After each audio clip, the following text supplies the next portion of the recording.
Hi everyone. Today we're going to be talking about tackling our unconscious biases in the classroom. I'd like to start out by saying what an unconscious bias is. These are stereotypes that are automatic, unintentional, and deeply ingrained. They're not deliberate. We are not purposely excluding students and treating students differently. We're doing it without even knowing it. These stereotypes affect our behavior towards people and groups of people without being fully aware that it's even happening. I'd like you to take a second to read this example and think to yourself about how this could be.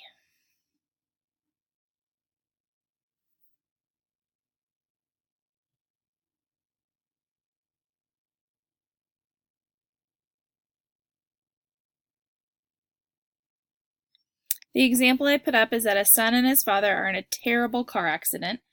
The father dies on impact, and the son is rushed to the hospital.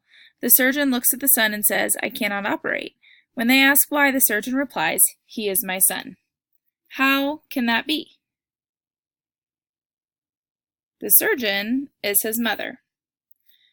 How many of you thought that that could not be right and thought the surgeon had to have been a man? That was my first thought when I read this example.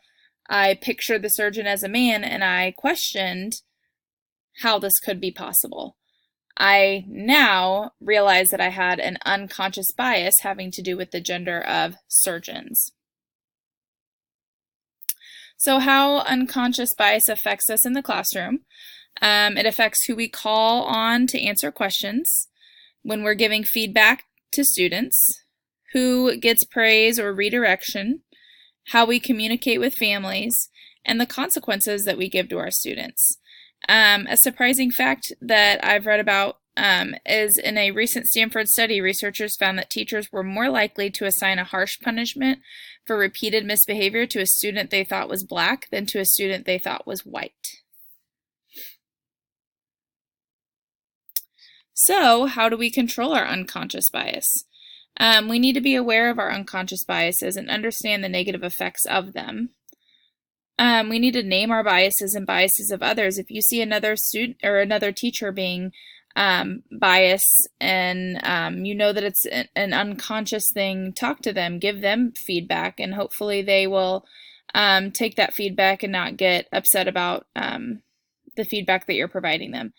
Anticipate biases and create systems to reduce it. When we know that we may have a bias towards a certain group of people, or even a good example of this is if the past teachers have told us stories about a student. If we can anticipate those biases, we can create systems within our classrooms that will help us not have biases towards them. Building empathy is important in your classroom, getting to know your students, building relationships with those students. And also hold yourselves accountable. Realize that you're doing something and find ways to prevent it from happening more. Some ideas in controlling your unconscious bias. Video yourself teaching. This will help you point out when you're doing it, if you're doing it, how often you're doing it. Create a flow chart for discipline in your classroom so that every student is being treated the exact same way, and for the exact same crime they're getting the exact same punishment, so we're not leaning more towards a certain student. Build relationships with your students. Do get to know you activities at the beginning. Keep doing team building activities. This is one way to build empathy towards our students and help control those unbiased or unconscious biases. Using fair sticks to call on students.